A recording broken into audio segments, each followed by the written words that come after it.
Don't you worry, the clip's about to begin, but don't forget to subscribe. Or else, don't make me turn this website around. Cory in Ohio, thanks for waiting. You're on with Seth and Matt. How are you? Hey, Seth and Matt. Nice to talk to you guys. How you doing? So, you can see from the call screener, I had a bit of issue with my employer. Yeah, tell us about it. Well, they sent out an email about everybody being tolerant because, when the election was coming around, people were getting a little bit of arguments and stuff. So they sent out the thing being tolerant of other people's ideas and religions and blah, blah, blah. So, I replied with, well, how come our company calendar only highlights Christian holidays? And I didn't reply all, I just sent it back to HR where it came from. And they kind of told some people who it was, and I've been getting some ridicule ever since. So I just wanted to see if you guys thought that maybe I was wrong to bring that on myself, because I wasn't really prepared to be outed, I guess. Do they know you're an atheist? I mean, you could have been a Christian who just felt like being inclusive.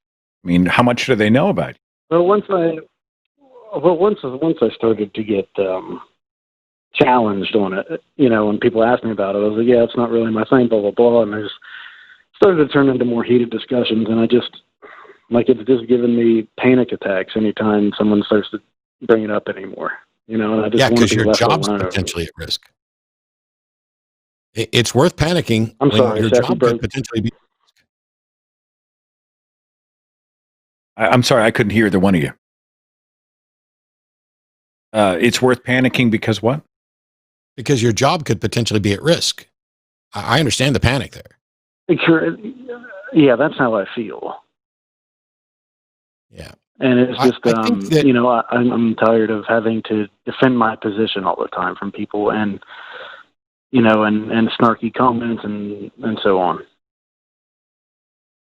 Well, I don't know what your original comment was specifically, and how you phrase it's going to make some difference. But pointing out to them that, having the company newsletter highlight other holidays other than Christian ones is one way to be inclusive. And that's true for you, whether you're an atheist, a Christian, a Jew, doesn't matter who you are. And if they're going to be upset that, we want to include more than just Christian holidays in the company newsletter, I think that is evidence of a problem. However, is it smart to point it out when it could affect your employment? I mean, that's going to be kind of your call. I don't think you were, I don't know. I didn't see exactly what you wrote. So generally speaking, I don't think it was wrong of you to object. And I think Seth's point is the best one. So I'll shut up. I'm trying to think of what my point even was. I didn't say anything. It was more just like, how come this is the only thing you guys talk about, Hey, look, if we were talking over coffee, if I was advising you over coffee, it would be this. I think, you did, I think, a meritorious thing by trying to expand the tent and say, what, there may be some other people. But you don't owe your coworkers a confrontation, a response, a rebuttal, a debate.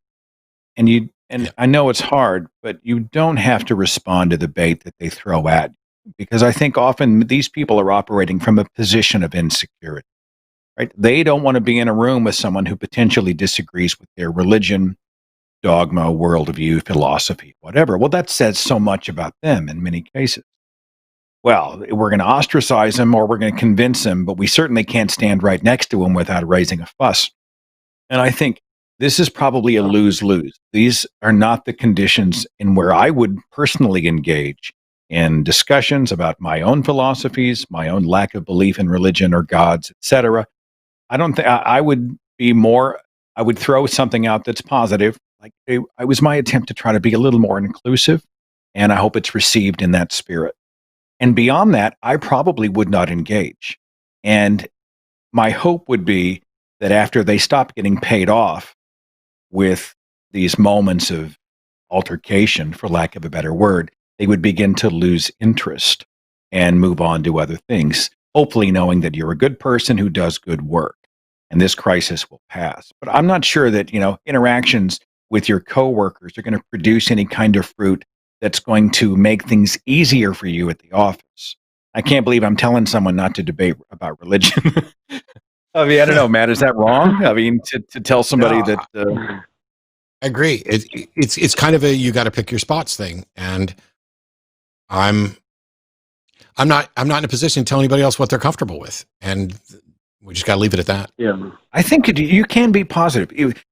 I was my attempt to just try to be a little more inclusive, and that's really all I wanted to do. You just throw a line like that out, right? And they can agree or disagree, but go ahead. And you're right, Seth. But this is Southern Ohio here. You know what I mean? It's there's not Somebody much in chat said it doesn't around here, I guess is what I'll say. But somebody in chat said it doesn't feel good to be right while standing in the unemployment line. And while I understand the sentiment, I disagree because I've stood in the unemployment line right before, and it felt really good. Now, I'm the only one that I was responsible for at the time. I didn't have a family to worry about. So me quitting a job in protest felt like the right thing to do. But yeah. I think you can take satisfaction. That's a gutsy thing you did. And whether it bears fruit or not, that came from a good place. That says something about you. And I think you can, offer up hey, I just wanted to be a little more inclusive. I hope nobody else was offended. It came from a good place. Thanks so much for asking. And then wait it out for a week or 2 weeks until the sniping lies down. And it would be my hope that you would resume a sense of normalcy, and you certainly wouldn't have to worry about losing your source of revenue during a global pandemic. Right. Yep. This is not the hill you want to die on, in my humble opinion. Okay. And you maintain the high ground. So, yeah.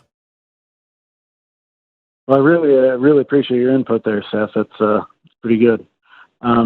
If you guys have a minute, I'd like to get your thoughts on something else. I got 2 more calls to get to, so it can be just a minute. So go for it. Yeah. I'm not for the death penalty. I'm against it. And I was talking to another Christian about it. And I used the example from the Bible talking about Jesus saying, he who is without sin cast the first stone. And while he said that was an example of hypocritical, I said, well, if you take it literally, it's saying that man shouldn't put man to death for his sins. So do you guys ever heard that interpretation before, or what do you think? Well, I hate to keep jumping in here, Matt. I'm banking on the fact that you're already exhausted from the atheist experience. I'm trying to. I think the Bible can be whatever you want it to be on the death penalty. So you can look for the love verses and turn the other cheek verses, and then you can find the eye for an eye verses and stone your disobedient children verses. So I don't think going to the Bible is where that discussion is going to be the most fruitful, in my opinion. I wrote an entire chapter about the death penalty in my book, Confessions of a Former Fox News Christian. Hell, you guys need to go out and get that book right now. It's got everything in there. I'll gift it to you. My email, seth@thethinkingatheist.com. Just tell me it's Cory. I will send about the death penalty was wrong. First of all, my notions weren't about justice. They were about vengeance.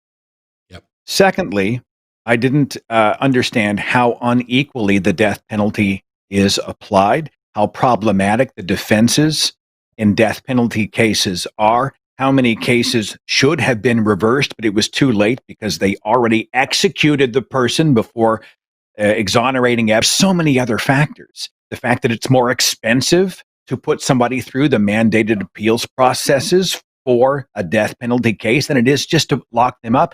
And the reality that we as human beings don't have to kill another human being to have justice. And I cover a lot of this, and there may be some stuff in there that helps you in your own discussion. You have your people, call my people. All right, send me an email. I will gift you a copy. Maybe it will help. Okay. Well, that'd be awesome, Seth. I actually have it in my queue to buy. But so I'd hate to take that from you, man. But I got you. No. Let me do it for you. Late Christmas gift. Just email me, Seth@thethinkingatheist.com. So first of all, take the gift. Cory, I'll do that. And then when you like the book, buy a copy and give it to somebody else. And that way, that's that. But the other thing is, while I agree with Seth, there's one thing worth clarifying when you have this sort of conversation where people are using the Bible to justify one thing over another.